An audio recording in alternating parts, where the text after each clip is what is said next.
Hey guys, welcome back to Abhishek unfiltered. तो FC Barcelona versus FC डाइगो। तो अगर एफसी बार्सिलोना का ये पूरा प्री सीजन देखा जाए तो एफसी बार्सिलोना का ये प्री सीजन काफ़ी कन्विंसिंग था, क्योंकि टोटल 3 मैचेस खेले थे एफसी बार्सिलोना ने। पहला मैच जो था वो जापानीज साइड विसल कोबे से था। सेकेंड मैच जो था वो एफसी सोल के साथ था। एंड जो फाइनल उनका प्री सीजन का जो मैच था एशिया टूर में, तो उनका मैच था एफसी डाइगो के साथ। तो इस तीनों मैचों में एफसी बार्सिलोना ने कंबाइंड 15 गोल्स मारे। तो इस थ्रू आउट इस एशियन टूर में एफसी बार्सिलोना के लिए कुछ पॉजिटिव्स भी थे और कुछ नेगेटिव्स भी थे। तो ये वीडियो ज़्यादा लंबा नहीं होगा, उसको ब्रीफ ही रखेंगे और कुछ इंपॉर्टेंट पॉइंट्स को कवर करेंगे। सबसे पहले अगर नेगेटिव पॉइंट्स की बात की जाए तो एफसी बार्सिलोना के कुछ पॉइंट्स ऐसे जिसको अभी भी स्ट्रेंथन करने की ज़रूरत है। स्ट्रेंथन करने से मेरा मतलब ये नहीं है कि हमको वहाँ पे नए प्लेयर्स को ऐड करने की ज़रूरत है, बट हमारे पास जो एग्जिस्टिंग प्लेयर्स है उनका बेस्ट निकालना है वहाँ पे। एंड सबसे बेस्ट एग्जांपल अगर देखा जाए तो रोनाल्ड अराउहो, जो उस पोजीशन में मेरे हिसाब से one of the best player है सेंटर बैक के पोजीशन पे, अगर उसको उसका कॉन्फिडेंस वापस लेके आया जाए तो एफसी बार्सिलोना के लिए बहुत ही ज़्यादा बेनिफिशियल होने वाला है डिफेंस में, क्योंकि रोनाल्ड अराउहो के पास वो इम्पॉर्टेंट फिजिकलिटी है जो प्लेयर्स वर्ल्ड के टॉप फॉरवर्ड्स को न्यूट्रलाइज करने का पावर रखता है। तो उस चीज़ को एफसी बार्सिलोना को और ज़्यादा इंप्रूव करने की ज़रूरत है। एंड सेकेंडली देखा जाए तो एफसी बार्सिलोना का जो फुल बैक इशू है, जैसे कि यहाँ पे देखा जाए अगर कोई इंपॉर्टेंट प्लेयर यानी कि जूल्स कुंडे या फिर अलेहांद्रो बाल्डे जैसा कोई इंपॉर्टेंट फुल बैक अगर इंजर होता है तो उसकी रिप्लेसमेंट तो क्या हमारे पास वैसा टॉप क्वालिटी प्लेयर है। और अगर राइट बैक के पोजीशन पे देखा जाए तो इस प्री सीजन में जूल्स कुंडे के रिप्लेसमेंट में एरिक गार्सिया ने बहुत ही अच्छा एंड बहुत ही टॉप क्लास परफॉर्मेंस दिया एज अ फुल बैक के रोल में। और इस एरिक गार्सिया को अगर नीड पड़ने पे एक डिफेंसिव मिडफील्डर या फिर होल्डिंग मिडफील्डर के रोल पे और या फिर एक अटैकिंग सब्स्टिट्यूट के ऑप्शन में भी उतारा जा सकता है। एंड उसका जो प्राइमरी रोल है एक सेंटर बैक के रोल में, उसको तो वो डेफिनेटली निभा सकते हैं। तो ये प्रॉपर पोजीशन जो है वो सॉर्टेड है। और जो नेक्स्ट प्रॉब्लम आ रही थी वो आ रही थी लेफ्ट बैक के रोल पे, जहाँ पे अलेहांद्रो बाल्डे का कोई प्रॉपर रिप्लेसमेंट ना होने की वजह से एफसी बार्सिलोना जब इस प्री सीजन में एंटर हुई थी तो उनके पास काफ़ी सारे क्वेश्चन मार्क थे। लेकिन अब अगर देखा जाए तो यहाँ पे एक हेक्टर फोर्ट एक स्ट्रॉन्ग ऑप्शन था एफसी बार्सिलोना के लिए, बट हेक्टर फोर्ट का फ्यूचर है वो जो थोड़ा सा अनसर्टेन एफसी बार्सिलोना के लिए। मोस्ट प्रॉब्लली उसको परमानेंट सेल पे ना दे करके उसको एक लोन डील में भेजा जा सकता है, ताकि उसको मोर गेम टाइम मिल सके एक एज अ प्लेयर डेवलप होने के लिए, फर्स्ट टीम प्लेयर। और अगर देखा जाए तो उसके रिप्लेसमेंट में जोफ्रे टॉरेंट्स जो है वो बहुत ही इम्प्रेसिव साबित हुए हैं एफसी बार्सिलोना के लिए, जो कि एक बहुत ही अच्छा ऑप्शन दे सकते हैं एफसी बार्सिलोना को इन केस अलेहांद्रो बाल्डे फ्यूचर में किसी इंपॉर्टेंट गेम में इंजर होते हैं तो।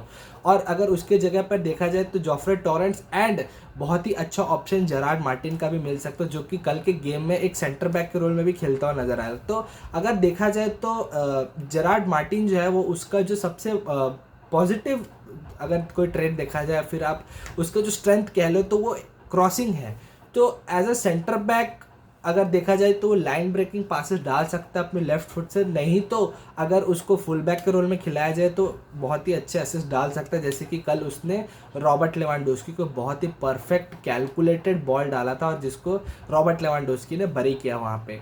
और अगर लेफ्ट विंग पे अगर अटैकिंग ऑप्शन का देखा जाए तो हमारे पास प्लेंटी ऑफ ऑप्शन है, जैसे कि राफिनिया है, मार्कस राशफोर्ड है एंड टोनी फर्नांडिस। भाई उसने कल के गेम में बहुत ही अच्छा खेला, अगर क्योंकि देखा जाए तो उसका थ्रू आउट जो गेम में उसका जो मूवमेंट चल रहा था, डैनी ऑल में जिस तरीके से पासेस वो डिस्ट्रीब्यूट कर रहा था, जितना फ्लॉलेसली वो पासेस डाल रहा था, टोनी फर्नांडिस का गोल भाई कमिंग ही था, क्योंकि वो जिस तरीके से वो अपने मूवमेंट दिखा रहा था और जिस तरीके कॉन्फिडेंस के साथ वो इतने दिन से जो हंगर दिखा रहा था। अगर हंगर की ही बात करूँ तो गावी जिस हंगर के साथ इस प्री सीजन में एंटर हुआ, टोटल उसने 2 या 3 गोल स्कोर किए इस पूरे प्री सीजन में, तो गावी भी एक बहुत ही इंपॉर्टेंट फिगर हो सकता है एफसी बार्सिलोना के लिए इस मिडफील्ड में।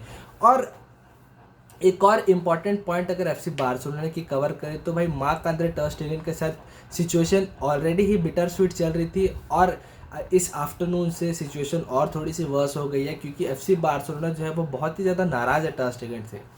कारण ये है कि एफसी बार्सिलोना जो है वो ला लीगा के पास कुछ डॉक्यूमेंट सबमिट करना चाहती थी पोस्ट मार्क आंद्रे टर स्टेगन के ऑपरेशन के बाद। उसकी रिकवरी कितनी चल रही है, कैसी चल रही है और कितना टाइम उसको लगेगा, वापस से फील्ड में आने में, तो उस हिसाब से वो अपना फाइनेंशियल फेयर प्ले में स्पेस क्रिएट करेंगे ताकि वो जुआन गार्सिया या फिर और किसी प्लेयर को रजिस्टर कर सके, जैसे कि राशफोर्ड हो सकता है। क्योंकि मार्क-एंद्रे ter स्टेगन का सैलरी कैप ज़्यादा है, तो मोस्ट प्रोबेबली वो दोनों ही प्लेयर को रजिस्टर करने में काफ़ी ज़्यादा हेल्पफुल होता है। बट मार्क-एंद्रे ter स्टेगन ने ये किया कि उसने इस चीज़ से डिनाई कर दिया अपना मेडिकल अपडेट और अपना मेडिकल रिपोर्ट एफसी बार्सिलोना को देने से, ताकि वो ला लीगा के पास जा करके अप्रूवल ना ले ले या फिर उस चीज़ को जो है वो डॉक्यूमेंटेशन ना करवा पाए या फिर आप उसको वेरिफिकेशन ना करवा पाए कह लो। तो इस चीज़ को लेकर के एफसी बार्सिलोना काफ़ी ज़्यादा नाखुश है और उन्होंने अपने इस इमोशन को एक्सप्रेस करते हुए एफसी बार्सिलोना ने लीगल एक्शन फाइल किया है मार्क-एंद्रे ter स्टेगन के ऊपर और उसके इस डिसिप्लिनरी एक्शन कंप्लेंट फाइल कर दी है। तो अब जो सारी तहकीकात होगी या फिर जो भी आप कह लो, जब इन्वेस्टिगेशन होगी वो ter स्टेगन के ऊपर होगी, क्योंकि इन ter स्टेगन के इस मूव की वजह से एफसी बार्सिलोना को बहुत ज़्यादा लॉस हो सकता है। क्योंकि एफसी बार्सिलोना ter स्टेगन को नहीं, शेज़नी को नहीं, इनियाकी पेनिया को नहीं, वो जुआन गार्सिया को अपना नंबर 1 स्टार्टिंग गोलकीपर देख रहे हैं इस पूरे सीजन में। और अगर ter स्टेगन की वजह से एफसी बार्सिलोना उसको रजिस्टर नहीं कर पाती तो ये क्लब के लिए बहुत बड़ा ब्लो हो जाएगा।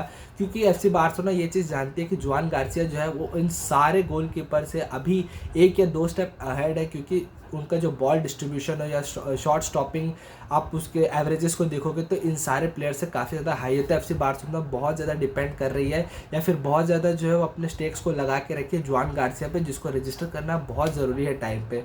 तो ter स्टेगन के इस एक्शन की वजह से एफसी बार्सिलोना को बहुत ज़्यादा प्रॉब्लम होने वाली है जुआन गार्सिया को रजिस्टर करने में। इसी कारण से उन्होंने एक लीगल एक्शन फाइन किया ter स्टेगन के ऊपर। तो अगर अभी तक तुम लोगों ने सब्सक्राइब नहीं किया तो सब्सक्राइब जरूर करना, क्योंकि अपन आने वाले और ऐसे मैचेस के बारे में डिस्कस करेंगे, रिव्यू करेंगे और होपफुली जल्दी से हम लोग लाइव स्ट्रीमिंग भी शुरू करेंगे। तो do make sure to subscribe ताकि तुम इन सारी चीज़ों के लिए अपडेटेड रहो। अपन जल्दी से मिलते हैं नेक्स्ट वीडियो में, तब तक के लिए stay safe, stay healthy, bye bye.